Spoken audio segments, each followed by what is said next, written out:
how is AI going to impact the jobs of real estate agents? Look, we know that AI is probably the most used term in every industry right now, and we hear it every day, but you may not know the specifics of what it will be able to do for you. And if you're a real estate agent and you're not adopting AI, others will. And what that means is you're going to be able, if you're an early adopter and you get behind this crazy revolution of AI, you're going to be able to become more efficient.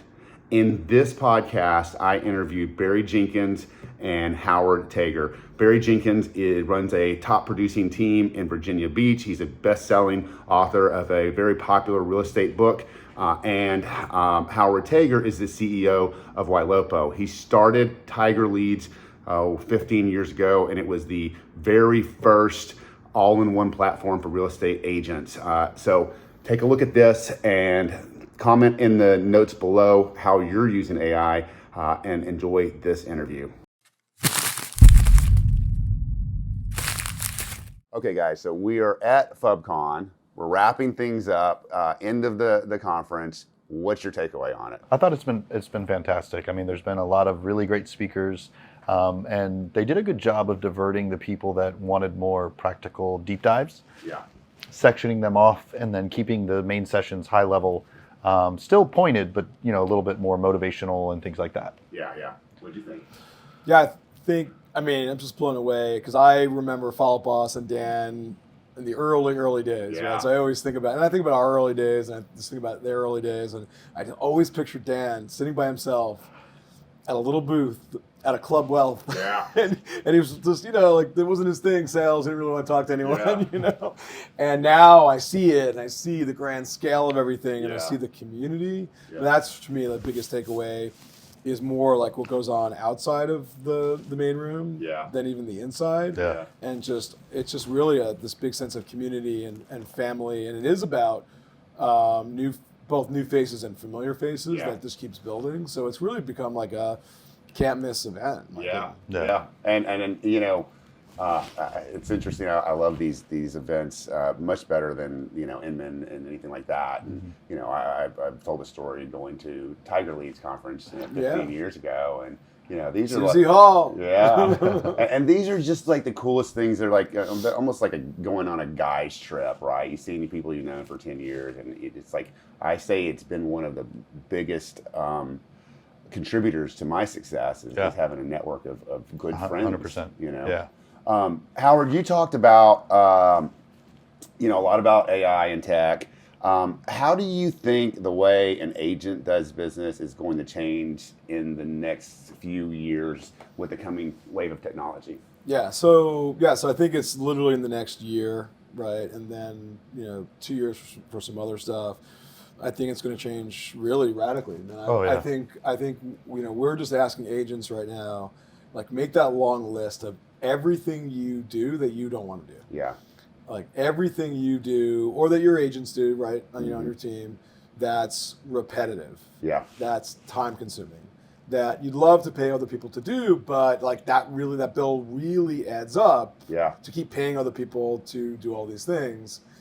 And so I think AI, especially with the advent of not just AI texting, but AI voice and it working together, which we call AI squared, I just think that there's no bounds on the amount of minutes and hours that we're going to save people in their lives, which means they could be doing the most important things, which is really working closely with their prospects and their clients. And that's kind of a trap that agents get into, right? And what I mean by that is, technology. Yeah. Well, but the technology is really meant to get you back to the thing that you really do. Yeah. And I mean, I know you've probably, we've all gone through that. Oh, this is so cool. Well, it's cool because it allows you to do the consulting with your clients, the consulting with your agents. Yeah. And so it kind of brings me. But I would say, like, we would all agree, like, there is some point to what they're saying in that when the tech, because we've struggled with this, right? And, like when the technology becomes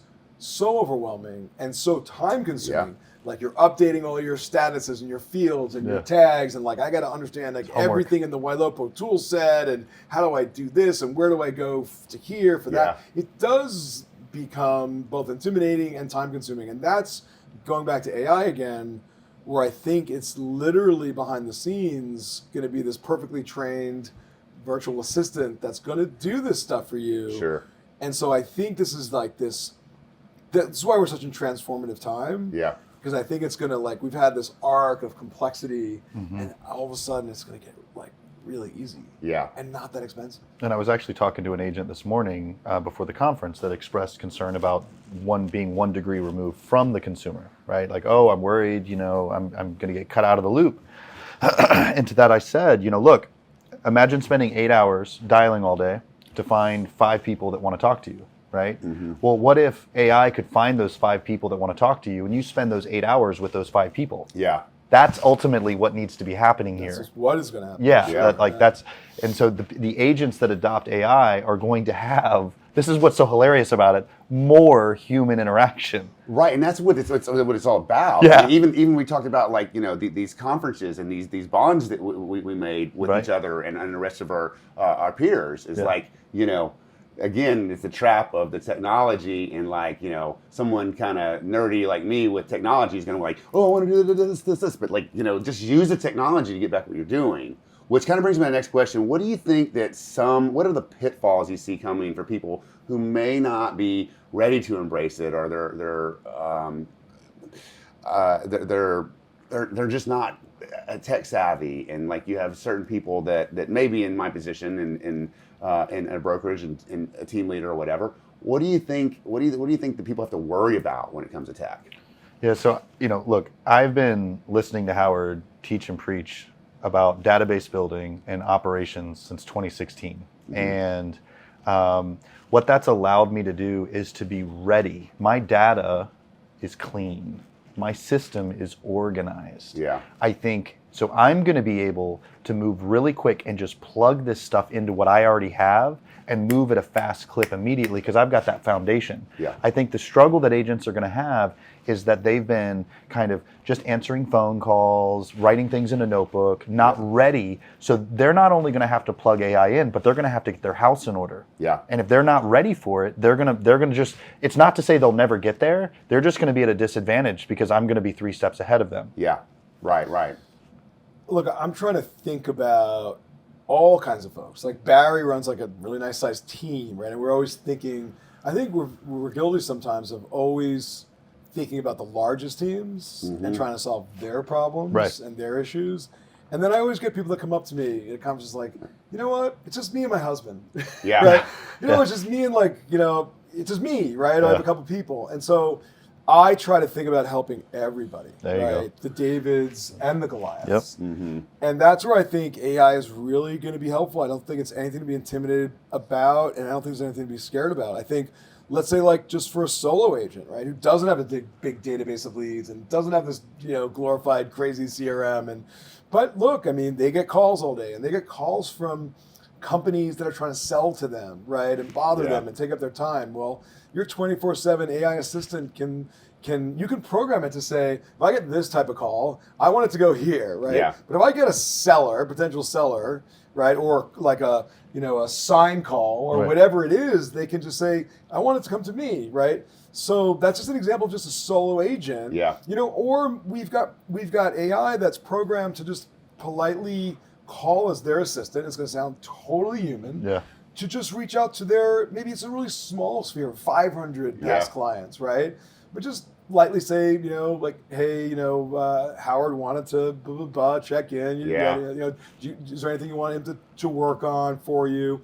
And I don't have to make those 500 calls, but I can do it. So see what I'm saying? Like we always think in this complexity of these big teams, how they're going to use it. But I'd love to bring it to everybody to make their lives easier and give them more time to, as you said, do the real stuff. Well, and let me explain this for people that are watching this or listening to this and they don't understand. Howard debuted yesterday a call from, I think it was 4 or 5 weeks ago, where there was an AI bot having a conversation. One was with an elderly lady who said that she was, I'm Not sick. feeling well. Yeah. Talk. Yeah. So hilarious. And it ended in an appointment. I mean, if you're watching ended in an this, appointment. it's like, this is the wave of the future, right? Yeah. You're like, and you made the point that the AI, ISA is not trained to say, "Oh, I'm sorry, I'll call you back later." There's no feeling. They just keep going and going, and that's amazing. But it's also not there to be the whole conversation. It's not going to show the home. It's not going to like counsel them. It's not going to advise them. It's there just to get Barry on the call, to have the real call. It's there to get Ryan on the call, to have the real call. Yeah. And yes, be very persistent. Like, I know you want to hang up with me, but I got one more question. Yeah. And then, Ryan's free. Can you just jump on a call with him? Yeah. And it's amazing. They're like, no, I can't do it right now, but I'll schedule with him tomorrow. Yeah. Now you have an appointment. Okay, and a plug. Where do we find out about that information for you guys are releasing? Man, we haven't even posted no landing that. page Like yet. it's so so we're gonna be releasing it in literally like 3 weeks. So I guess just watch for it at where, like WileOpa.com. WileOpa.com, schedule a demo, and just when they schedule the demo, just put in there they're interested in the or message me. I'll let you know when anybody's watching this. So okay. Well, Ryan, one quick thing before you skip. One of the things that Howard was saying is the little agent or the small agent. And for me, if they just focus on anything that's annoying, they don't enjoy, anything that gets in the way, those are leverage points. It doesn't have to be the big grand AI chat GPT. It's what are these small things getting in the way of me leveraging so that I can stay on BizDev? Yeah. So, you really, there's a spectrum of opportunity here. Sure. That's, And I can also tell all agents, like, this is going to drive the cost of transaction coordination down. It's just going to. Huge. Yeah. Because you're going to take out a lot of human labor out of transaction coordination. So just the gift of driving that transaction coordinating piece down to half of what you're paying now is kind of a blessing, right? Huge. Absolutely. Look, we have a team of VAs, and what I've trained them to do is do this if this, do this if this. Like AI does it for you. You program them. Like, I mean, I've already programmed the VAs, but I'm just paying them, several dollars an hour, right? Yeah. I want to switch gears just a little bit. Howard, you have built an amazing company. You've built several amazing companies. And I remember last time I interviewed on this podcast was a couple of years ago. We went through a lot of the tribulations you had in the past, and mistakes that you went through. But that's not what I want to ask you about now. It's like you have a we can spend a whole podcast on mistakes I've made. Right, sure. Maybe a series. I told you my book. No one ever laughs. I'll tell you, like my book title would be like "Successful Despite Myself." I like it. You like it? I do. All right, no one else ever liked it. My book title is "Drive from GED to CEO." Nice. Nice. I love that. GED to CEO. That's good. Yeah, 3 better letters. It's a working title, but so I guess what I was going to ask is like you have had a knack for finding good people, right? And I'm guessing you're always on the lookout for good people. Is that right? Yeah. And how do you do that? Do you source from your past companies? Do you what's the mentality of always being on the search for the best people for your company? Right. So we certainly have folks that I'm working with now that I worked with like 2 companies ago. Yeah. Right? So, I think in my organization or any organization I've had, I've noticed that there are people who have tremendous output, like tremendous urgency, tremendous drive, tremendous output, but they break a lot of shit along the way. Like, it's not perfect, and I'll be like, why did you do that? Like, but they're moving so fast and they're so productive, right? So it's a blessing and a curse, right? And then I have other people who don't make mistakes. They're real perfectionists, but they don't produce nearly as much because they're so obsessed with getting it all right, getting it 100% right, that their output isn't as much. Yeah. And I think that like the healthy place in an organization is to kind of have those 2 people working together a little bit. I do lean a little bit more towards the people that move fast and produce a lot and break shit.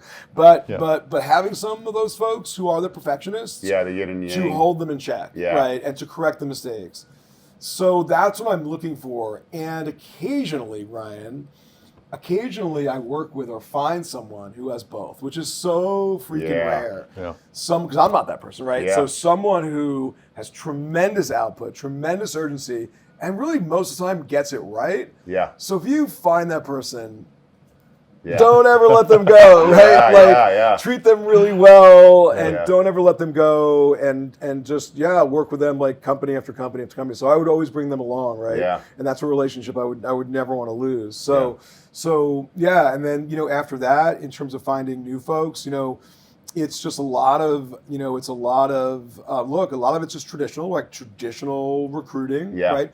But it's also making sure that your recruiting systems are right.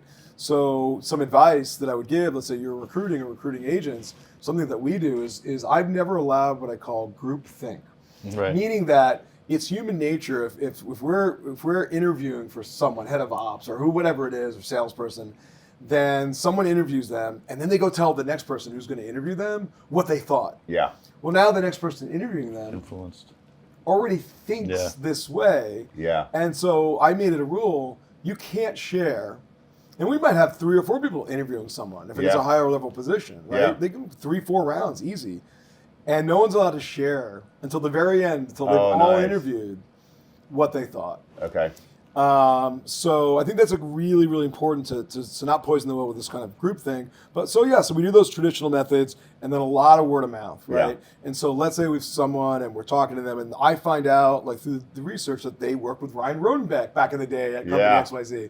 You and I are gonna have a call and a talk, and you're not even know that I'm like, so this really doing a lot of research and due diligence. I think sometimes people don't do enough research and diligence on a newer person you have a relationship with that you want to bring into an important position. And something else I've seen you do a lot, culture, is many times imparted from the leadership. And Howard and G have always been so relatable and down to earth, even in these big executive meetings. Yeah. And what I've watched you do several times is you find someone that, okay, they're good at this specific thing, and you bring them on maybe as a trial period, as a consultant, and see how they fit in the culture. And then if it works and they're a good fit, then you extend it out into something more formal. And that's worked really well for you as well, I've noticed. Yeah, and sometimes, you find a great person, but they're a square peg in a round hole. Right, and we will try to find them, if we know they're great, right? We'll try to find them that square hole for their square peg, right? Yeah. And other times I've moved people around a few times, and after the third position, you're like, oh,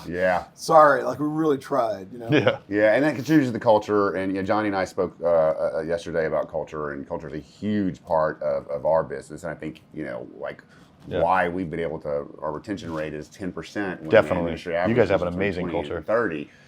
And your attrition rate, not your retention. Sorry, your attrition. retention Yeah. Sorry, but your company is almost 100% virtual. Well, not at this quite. point, post-COVID. Yeah, right. And how do you keep that together? Tough. With everyone so far apart. It's hard. It's really hard. It makes me sad. Yeah. Yeah, I'm old school in that way. In my other companies, when everyone kind of worked together, and talked in the lunchroom, and right after work went for a beer, whatever it was, and so that part makes me sad. It's the reality.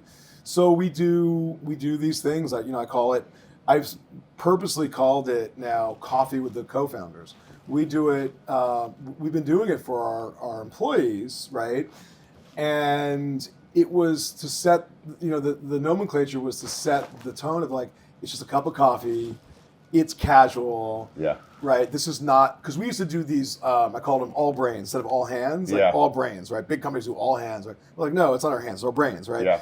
But they were more formal and everyone had presentations and we went presentation, a little bit stressful. And now I'm just sort of like, it's a mug of coffee, let's just get real, let's just talk. And that's that culture of we're kind of equals, right? So were you doing those on Zooms? Or? Yeah, we're doing have to do them as Zooms. So sorry. Yeah, we have to do them virtually, right?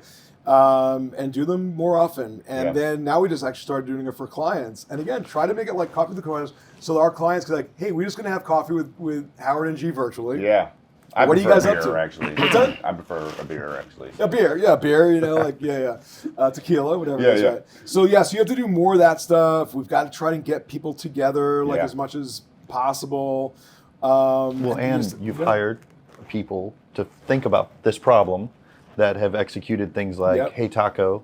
So the employees at Wailopo are complimenting each other by giving virtual tacos, right? And there's points associated with that. And then, like, just for Halloween, they had the CS team. They did the Halloween, what's the movie, Hocus Pocus? Yeah. And you guys Yeah, they did a game show last week. Yeah. So there's we have people. We have a head of people, right? Yeah. And so just they're thinking about that culture piece, and they're thinking of things that I'm so busy I would never have thought of. Right? Yeah.